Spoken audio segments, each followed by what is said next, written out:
حقیقت یہی ہے جو انہوں نے صرف 5 منٹ میں بہت ہی شاندار انداز میں آپ کے سامنے پیش کر دی۔ اللہ تبارک و تعالی نے انسانیت پر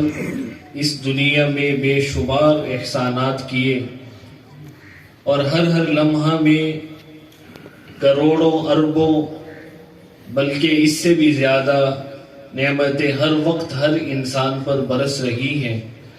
خود اللہ تبارک و تعالی ارشاد فرماتے ہیں وَإِن تَعُدُّوا نِعْمَةَ اللَّهِ لَا تُحْصُوهَا، لیکن ان تمام نعمتوں میں سے جو سب سے بڑی نعمت انسان کو عطا ہوئی وہ قرآن مجید کی نعمت ہے، جو اس انسانیت کو اللہ تبارک و تعالی نے قرآن مجید کی صورت میں اپنی آخری کتاب عنایت فرمائی، اور اس کے عظیم الشان اور سب سے بڑی نعمت ہونے ہی کی وجہ سے اس کو سب سے پہلے پڑھانے کے لیے بھی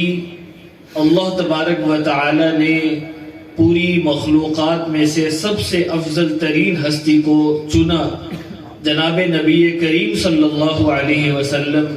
اس عظیم الشان اور عظیم ترین کتاب کے پڑھانے کے لیے تشریف لائے۔ یہ کتاب بھی اتنا بڑی نعمت تھی، اور پھر اس کے پڑھانے کے لیے جناب نبی کریم صلی اللہ علیہ وسلم کا انتخاب اتنا بڑی نعمت کہ خود اللہ تبارک و تعالی نے، جیسا کہ بھائی ارشد قاسمی صاحب فرما رہے تھے کہ اللہ تبارک و تعالی نے اس نعمت پر احسان جتلایا کہ وہ اللہ جس نے اس امت میں ایسا نبی عطا فرمایا کہ جو ان کو قرآن مجید کی تلاوت کرتے ہیں اور جو ان کو پڑھاتے ہیں، تزکیہ کرتے ہیں۔ پھر اس قرآن مجید کے پڑھنے کے لیے جو سب سے پہلا طبقہ ہے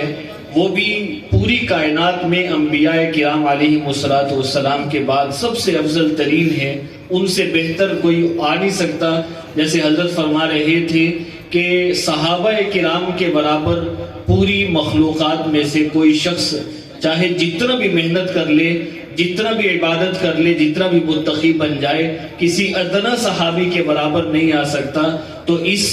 عظیم الشان کتاب کے پڑھنے کے لیے دنیا کے سب سے عظیم ترین انسان کے سامنے جو سب سے عظیم الشان شاگرد تھے وہ بھی بہترین تھے، ان کا بھی انتخاب ہوا تھا۔ حضور صلی اللہ علیہ وسلم نے خود ارشاد فرمایا کہ خیر القرون قرنی، تمام زمانوں میں سے بہترین زمانہ اور اس زمانے میں رہنے والے لوگ سب سے بہترین ہیں۔ خود اللہ تبارک و تعالی نے براہ راست انہی صحابہ کرام رضی اللہ تعالی عنہم سے خطاب کر کے فرمایا کنتم خیر امت اخرجت للناس، آپ بہترین، سب سے بہترین امت ہیں۔ اس سب سے بہترین امت کی ابتدا انہی صحابہ کرام سے ہو رہی تھی، تو وہ سب سے بہترین تھے۔ اس قرآن مجید کے یہ قرآن مجید عظیم الشان کتاب، اس کے پڑھانے والے جناب نبی کریم صلی اللہ علیہ وسلم سب سے عظیم الشان، اور اس کے سب سے پہلے شاگرد تلامذہ صحابہ کرام رضی اللہ تعالی عنہم، وہ بھی سب سے عظیم الشان ہیں۔ معلوم ہوا کہ جو بھی اپنا تعلق اس قرآن مجید کے ساتھ جوڑتا جائے گا وہ انہی کے نقش قدم پر آنے کی وجہ سے بہترین بنتا جائے گا۔ اسی لیے حضور صلی اللہ علیہ وسلم نے آخر میں ایک ضابطہ ہی بیان فرما دیا کہ صرف یہی نہیں کہ صحابہ کرام ہی بہترین ہیں، بلکہ خیرکم من تعلم القرآن وعلمہ، کہ جو شخص بھی چاہے وہ قیامت کے نزدیک آنے والا سب سے آخری فرد ہو، وہ مسلمان ہو، جو شخص بھی قرآن مجید کو پڑھائے گا اور قرآن مجید کو پڑھے گا وہ اس امت کا سب سے بہترین انسان ہوگا۔ الحمدللہ آج ہمارے یہ مدارس اس امت کو یہ سب سے بہترین افراد مہیا کر رہے ہیں۔ یہ اسی طرح منتخب شدہ ہیں جیسے آپ صلی اللہ علیہ وسلم کا انتخاب ہوا، جیسے صحابہ کرام رضی اللہ تعالی عنہم کا انتخاب ہوا، ایسے ہی ان طلباء کرام کا انتخاب ہوا جو اللہ تبارک و تعالی کی عظیم الشان کتاب کی تلاوت بھی کرتے ہیں، اس کو سمجھتے بھی ہیں، اور پھر اس قرآن مجید کے آگے والے والی نسلوں تک پہنچانے میں کردار ادا کرتے ہیں۔ اللہ تعالیٰ نے یہ وعدہ کیا کہ ہم نے ہی اس قرآن مجید کو نازل کیا اور ہم ہی حفاظت کرنے والے ہیں۔ حفاظت کرنے کا انداز کیا ہے؟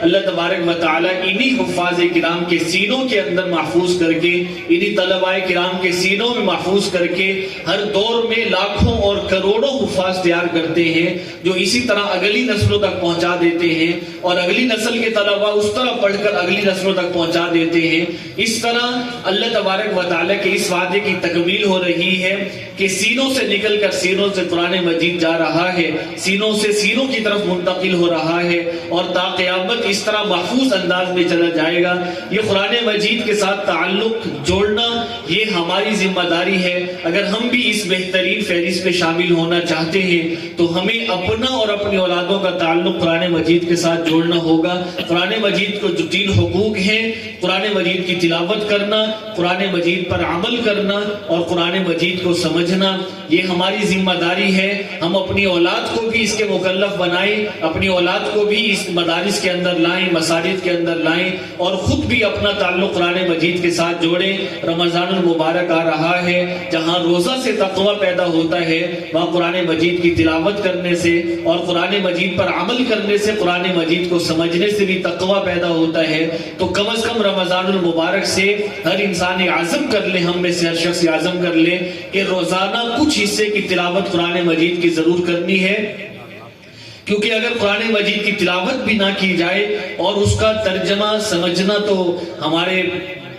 عام معمولات میں شامل نہیں ہے، تو انتہائی محرومی کی بات ہے کہ اللہ تبارک و تعالی نے اس عظیم الشان کتاب کو بھیجا تھا، لیکن ہمیں اس قرآن مجید کی تلاوت کرنے کی توفیق ہی نہ ہو۔ اس لیے ہم سب کی ذمہ داری ہے کہ قرآن مجید کی تلاوت کو اپنے معمولات میں شامل کریں اور اپنی اولادوں کا تعلق قرآن مجید کے ساتھ مضبوط کریں۔